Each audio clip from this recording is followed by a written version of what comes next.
Olá, meu querido, minha querida, nós estamos no último encontro dessa série, onde estamos falando sobre a arte de viver bem.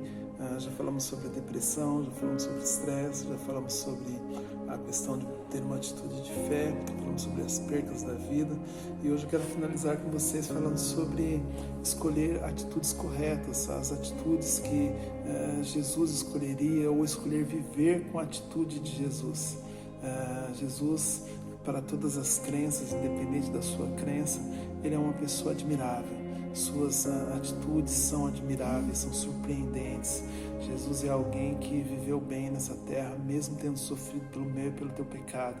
Jesus é a pessoa que nós devemos olhar e entender que vale a pena segui-lo como exemplo. Jesus, na realidade, ele não é só vale a pena, ele é o nosso maior exemplo em todas as esferas da vida. Como nosso mestre e Senhor, ele é o nosso maior referencial de uma vida bem-sucedida, de uma vida cuja existência vala a pena, de uma vida onde se promove a glória de Deus, onde realmente se glorifica a Deus. Se nós queremos viver bem, com uma atitude correta de fé, precisamos imitar a atitude que Jesus faria, ou imitar a atitude de Jesus durante todo o tempo. Lá em Filipenses 2, versículo 5 diz o seguinte: seja a atitude de vocês a mesma de Cristo Jesus. Em 1 João 2, versículo 6 diz: aquele que diz que está nele também deve andar como ele andou. E em Efésios 5, versículo 1 diz assim: sede, pois, imitadores de Deus como filhos amados. Então, se queremos ter uma vida melhor, se queremos viver realmente celebrando a arte de viver bem, nós precisamos tomar atitudes iguais às atitudes de Jesus. A nossa atitude deve ser a mesma que ele teve, ou a mesma que ele teria. Nós vamos ver algumas palavras que caracterizam a atitude de Jesus. Vamos estudar um pouco sobre isso. E a primeira palavra que caracteriza a atitude de Jesus é o serviço. Jesus realmente tinha um coração de servo. Jesus afirmou que a sua missão era servir. Em Marcos 10, versículo 45, diz o seguinte: porque o Filho do Homem também não veio para ser servido, mas para servir e dar a sua vida em resgate de muitos. No texto bíblico de Filipenses, temos a marca principal de sua atitude descrita por Paulo. Paulo fala em Filipenses 2, versículos 6 a 8, o seguinte: que tendo em forma de Deus, não teve por usurpação ser igual a Deus, mas esvaziou-se de si mesmo, tomando a forma de servo, fazendo-se semelhante aos homens, e achando na forma de homem, humilhou-se a si mesmo, sendo obediente até a morte de cruz. Jesus afirmou que o serviço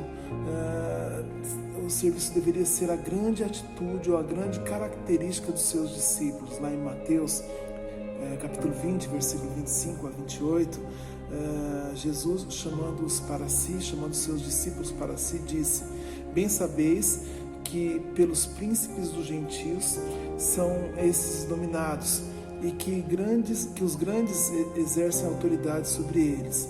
Não será assim entre vós, mas todo aquele que quiser ser o primeiro, seja vosso servo, bem como o Filho do Homem não veio para ser servido, mas para servir e para dar a sua vida em resgate de muitos. Se você quer ter uma vida maravilhosa, então seja um servo. Se você quer conhecer a arte de viver bem, comece servindo. Não há um outro caminho. No Evangelho de João, no capítulo 13, nós temos o exemplo clássico de humanidade e serviço que caracterizava a vida de Jesus.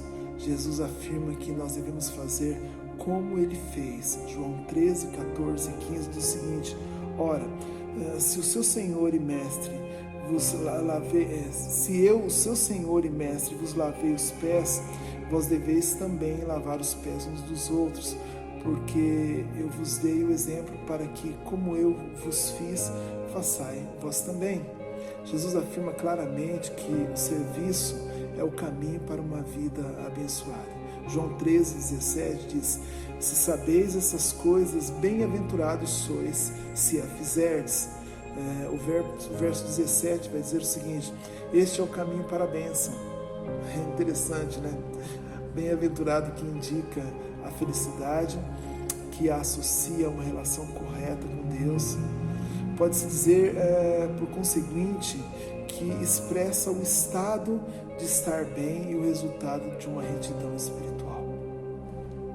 Essa bem-aventurança está relacionada a um aspecto especial de um princípio de Jesus, ou de um princípio que no mínimo Jesus enfatiza, e ele tem a ver com o serviço, tem a ver com o nosso ministério. Não é suficiente ouvir, compreender, concordar, não é suficiente achar que Jesus está certo. Nós precisamos fazer aquilo que Ele disse para nós fazermos. E o que Ele disse para nós fazermos envolve ministério, envolve serviço, envolve servir. Muitas pessoas procuram a felicidade em tantas outras coisas. Amar e servir como Cristo, esse é o caminho para a bênção, é o caminho para a felicidade, é o caminho para viver bem. Uma outra palavra que, de uma certa forma, expressa a atitude que Jesus tinha diante das situações, ela é caracterizada pela atitude de realização de Jesus. A forma de Jesus quanto à realização. Jesus foi um grande realizador. Mateus 15, versículo 31, vai dizer o seguinte: de tal sorte que a multidão se maravilhou vendo os mudos a falar, os aleijados são os coxos a andar e os cegos a ver, e glorificava o Deus de Israel. João 17, versículo 4, diz o seguinte: eu te glorifiquei na terra, consumando a obra que me confiastes a fazer. Jesus enxergava sempre a vida com as lentes da possibilidade, do ser possível fazer alguma coisa. Ele sempre via a possibilidade em realizar aquilo que Deus queria que ele realizasse. João capítulo 4, versículo 34 diz o seguinte: Jesus lhes disse: a minha comida consiste em fazer a vontade daquele que me enviou e realizar a sua obra. Interessante isso, né? Ele cria no impossível, ele cria que as coisas eram possíveis de ser realizadas. Jesus era um grande realizador. Em Mateus 19, versículo 26, Jesus, olhando para eles, disse: aos homens é isso impossível, mas a Deus tudo é impossível. Há dois tipos de pessoa no mundo, e você há de concordar comigo. Os que pensam nas impossibilidades, e são aquelas pessoas que sempre buscam razões do que não pode ser feito, do que não dá certo, e existem aquelas pessoas que pensam nas possibilidades. São aquelas pessoas que exercitam o dom divino da fé. Essas pessoas, elas clamam a Deus, mesmo aquilo que elas não conseguem fazer, elas acreditam que Deus pode fazer, que Deus pode tratar, que Deus pode, de uma certa forma, executar, e elas realmente creem em possibilidades. Marcos 9, versículo 23 diz o seguinte: e Jesus disse-lhes: se tu podes crer, tudo é possível àquele que crê. É bacana, interessante pensar que ser uma pessoa que pensa em possibilidade não é ser uma pessoa que pensa nas suas próprias forças, mas que é ser uma pessoa que crê que o Deus que ela serve está além dos seus limites. É propósito de Deus que cada um de nós sejamos realizadores de grandes coisas para Deus, em nome de Deus. Mateus 5, versículo 16 diz o seguinte: assim resplandeça a vossa luz diante dos homens, para que vejam as vossas obras e glorifiquem o vosso Pai que está nos céus. Em Efésios 2, versículo 10, diz o seguinte: porque somos feitura sua, criados em Cristo Jesus, para as boas obras, as quais Deus preparou para que andássemos nelas. William Carey afirmava o seguinte: esperei grandes coisas de Deus, esperai grandes coisas de Deus, fazei grandes coisas para Deus. Quando nós esperamos em Deus, nós fazemos grandes coisas no reino de Deus, em nome de Deus. A terceira palavra que caracterizava a atitude de Jesus é a autoconfiança. Jesus era uma pessoa autoconfiante. Ele sabia exatamente quem ele era. Ele sabia claramente qual era o propósito de sua vinda na terra. Ele sabia a sua posição diante do Pai. Vejamos algumas das declarações de Jesus. João 4, versículo 25 e 26, ele vai dizer assim: eu sou o Messias, eu sou Cristo, eu sei quem eu sou. João 6, 48, ele vai dizer: eu sou o pão da vida, eu sei o que eu vim fazer aqui. João 8, 12, ele vai dizer: eu sou a luz do mundo, eu sei a minha motivação.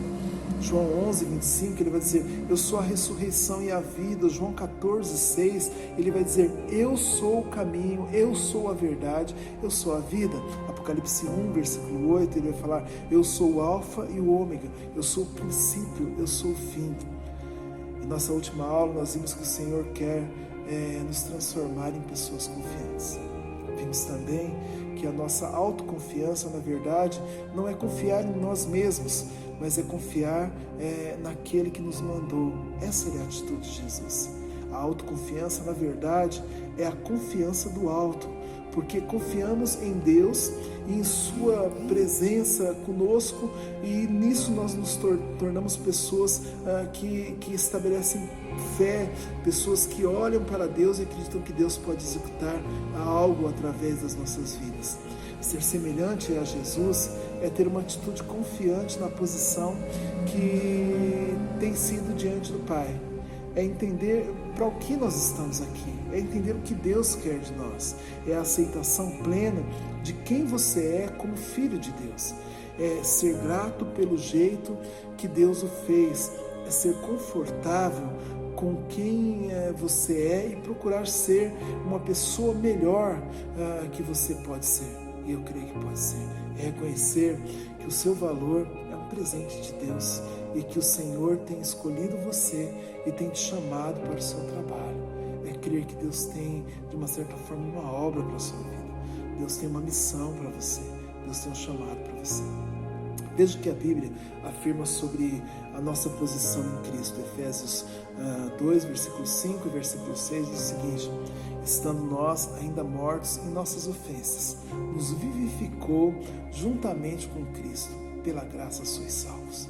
E nos ressuscitou juntamente com Ele e nos fez assentar nos lugares celestiais em Cristo.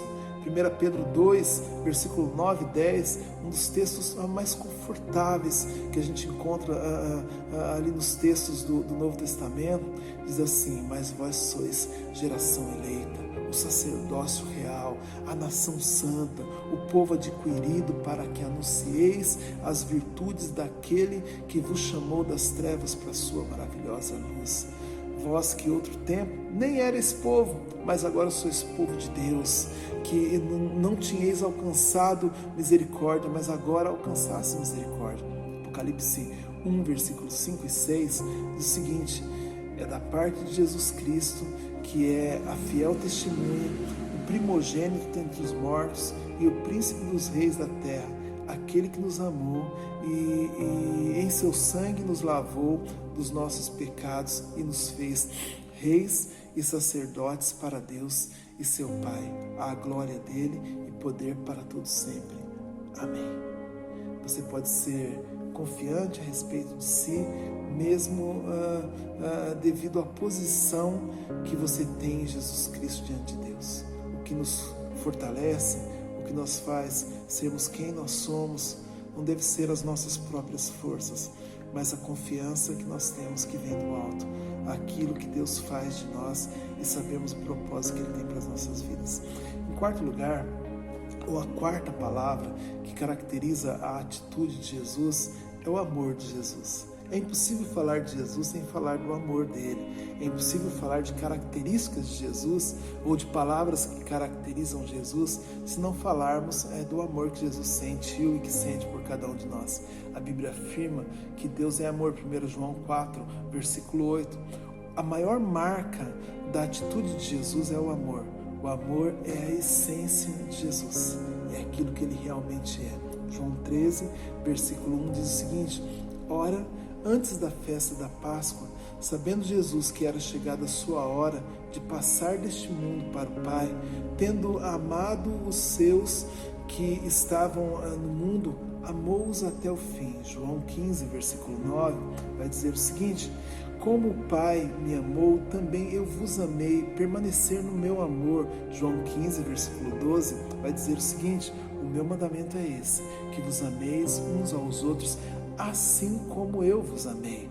João 15, versículo 13 diz o seguinte: ninguém tem maior amor do que este de dar a alguém a própria vida em favor dos seus amigos.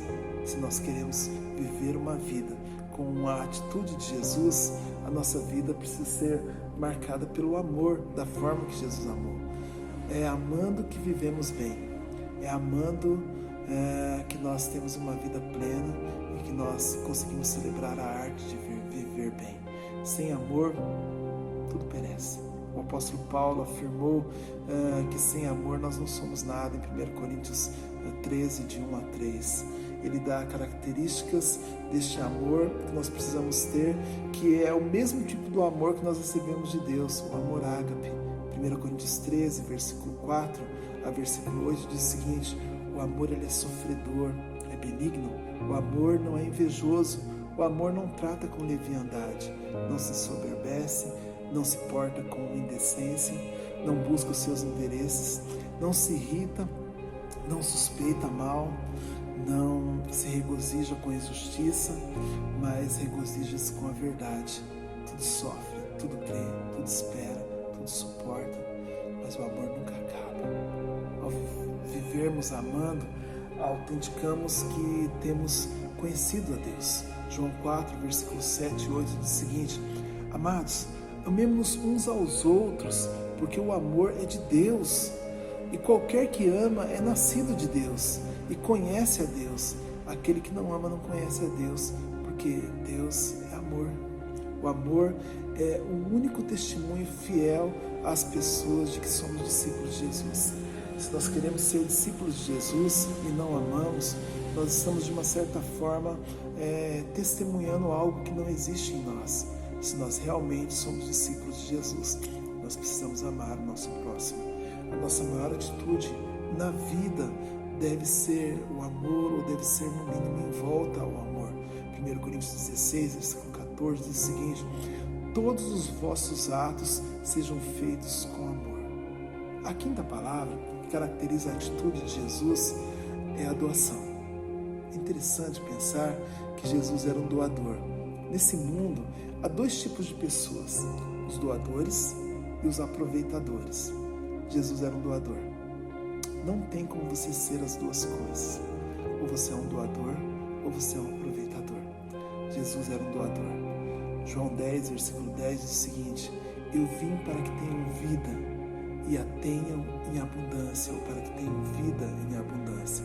Sua vida foi marcada pelo altruísmo. Altruísmo é amor ao próximo, filantropia, é desprendimento, abnegação, é olhar para o próximo com um olhar de empatia. Marcos 1, versículo 41 diz o seguinte: aproximando dele um leproso, Jesus, profundamente compadecido, estendeu a mão, tocou-lhe e disse: quero, fica limpo. Ao ponto que outras pessoas corriam de leprosos, Jesus estendia a mão para leprosos. Isso é compaixão, isso é empatia. E olhar para aquele homem e falar assim: o meu desejo é que você fique limpo, é a expressão de um Deus doador, de um Jesus doador. Jesus contrariou seus sentimentos no Getsemane para entregar a sua vida na cruz porque nos amava. Isso era uma entrega, é algo de quem pode ou está pronto para doar. Jesus, ele olha para cada um de nós e se entrega a sua própria vida. Mateus 26, versículo 39 diz o seguinte: e indo um pouco mais adiante, prostou-se sobre o seu rosto, orando e dizendo: meu Pai, se é possível, passe de mim esse cálice, todavia não seja como eu quero, mas como tu queres. E ele se entrega por mim e por você, ele doa a sua própria vida. Quando Jesus diz que é o pão da vida, ou a água da vida, ele está dizendo que ele veio para atender as minhas e as suas necessidades, as necessidades humanas. Mateus 11, versículo 28, ele vai dizer: vocês estão cansados e sobrecarregados, então venham a mim. Jesus é o nosso exemplo. Vejamos o que o apóstolo Paulo afirmou sobre Jesus.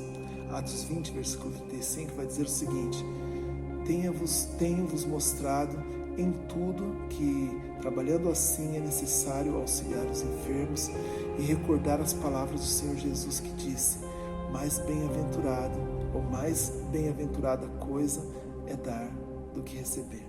Ser doador começa pela atitude da generosidade. Pessoas doadoras são pessoas generosas, pessoas que realmente amam o seu próximo. Você é um doador ou você é um aproveitador? É uma pessoa generosa ou uma pessoa que retém? Sua atitude é a mesma de Jesus ou você tem tido dificuldade nessa área? A sexta palavra que caracteriza a atitude de Jesus é a perseverança. Jesus era alguém perseverante, ele deseja que nós sejamos pessoas perseverantes. Jesus se concentrava no propósito de sua vinda a este mundo e em sua missão e jamais desviou dela. Ele sempre perseverou na missão dele. Ele sabia que no final das contas ele era o Cordeiro de Deus citado por João Batista que tira o pecado do mundo. Ele sabia que ele veio para nos salvar. Mateus 18, versículo 11 diz o seguinte: porque o Filho do Homem veio para salvar aquele que estava perdido. São as declarações de perseverança de Jesus. Marcos 2, versículo 17, e Jesus, tendo ouvido isso, disse: o são não necessita de médico, mas sim os que estão doentes. Eu não vim para chamar os justos, mas sim os pecadores ao arrependimento. Em João 17, versículo 4, ele diz o seguinte: eu glorifiquei-te na terra, tendo consumado a obra que me destes a fazer. Jesus perseverou em meio ao sofrimento, em meio à dor, até o fim. Hebreus 12, versículo 1 a 2, os textos nos dizem o seguinte: portanto nós também, pois que estamos rodeados de uma tão grande nuvem de testemunha, deixemos todo o embaraço e o pecado que tão de perto nos rodeia, e corramos com paciência a carreira que nos é proposta, olhando para Jesus, o autor e consumador da fé, o qual pelo gozo que lhe estava proposto suportou a cruz, desprezando a afronta, e assentou-se à destra do trono de Deus. As últimas palavras de Jesus foram a declaração máxima de alguém que perseverou até o fim para cumprir a sua missão, a sua tarefa neste mundo. Em João 19, versículo 30, quando Jesus tomou o vinagre, ele disse: está consumado, e inclinando a cabeça, entregou o Espírito. Esse estar consumado, ele tem um significado muito peculiar para aqueles que o ouviram na época. Ele quer dizer: está pago, está cumprido, eu realmente fiz aquilo para o qual eu vim fazer. A perseverança, ela deve ser uma das marcas que caracterizam a minha e a sua vida, ou então nós não teremos as marcas que caracterizavam a vida de Jesus. Tozer afirmou: a fé é uma viagem e não um destino. Para se viver a fé é preciso perseverança. A perseverança, ela autentica a nossa fé. Para os primeiros cristãos, a conversão, ela não era um destino, era o começo de uma viagem. Eles acreditavam que, ao seguirem Jesus, eles deveriam perseverar, eles deveriam insistir, porque era apenas o começo de uma viagem.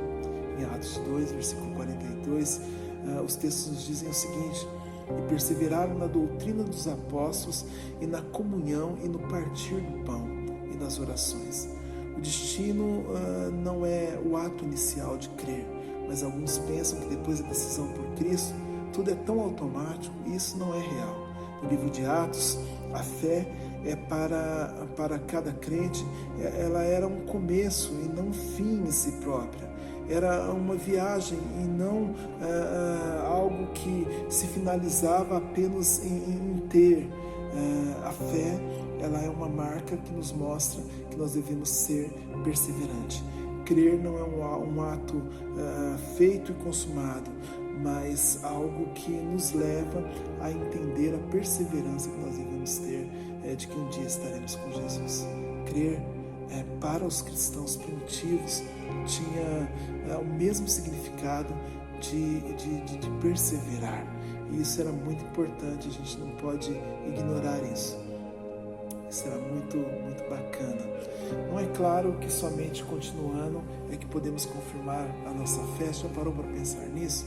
Já parou para pensar que se nós pararmos, nós declaramos que nós não temos fé? Para mim é muito claro entender que se eu desistir, significa que eu não tenho fé. E se eu desistir, eu deixo de ser perseverante. Mateus 24, versículo 13, diz o seguinte: aquele, porém, que perseverar até o fim, esse será salvo. Não é aquele que começa, é aquele que persevera. É lógico que devemos começar, mas de forma alguma isso termina a nossa carreira de fé. Muito pelo contrário, a perseverança ela se faz necessária. 1 Pedro 1,9 diz o seguinte: obtendo o fim da vossa fé, a salvação da vossa alma. Essa é a finalidade. A finalidade da nossa fé não é aquilo que nós conseguimos aqui, mas sim aquilo que Deus tem nos prometido que nós conseguiremos. A fé é um meio para chegar a este fim, a nossa salvação. E a perseverança é a maior expressão da minha e da sua fé. Por isso, diante desse pequeno momento que eu tive com vocês e desses momentos que estudamos juntos, eu quero que você lembre-se que para viver bem você deve ter uma atitude igual a de Jesus. É preciso se entregar a Ele, se submeter à vontade dEle, ao poder dEle. Jesus não é apenas o autor e consumador da nossa fé, no sentido de olhar e falar assim, olha, Ele apenas começou a nossa fé, mas é aquele que consuma a nossa fé, como diz Hebreus 12, versículo 12, versículo 2. É Jesus quem opera em nós tanto e qualquer agir como o realizar, o querer como ele realizar. Filipenses 2, versículo 13. Ele capacita a mim e a você a ter essa qualidade de vida que é diferenciada daqueles que não o seguem como exemplo. Então, lembre-se, viver bem é possível, mas para isso nós precisamos viver em Jesus. Manter uma atitude de fé é possível para cada cristão. O poder de Deus está disponível para cada cristão. Deus quer que você viva bem, para que o nome dele seja glorificado. E viver bem é viver seguindo o exemplo de Jesus, seguindo os passos de Jesus, seguindo o caminho ou as pegadas do Mestre. Que Deus te abençoe. Até a próxima transmissão. Fiquem com Deus.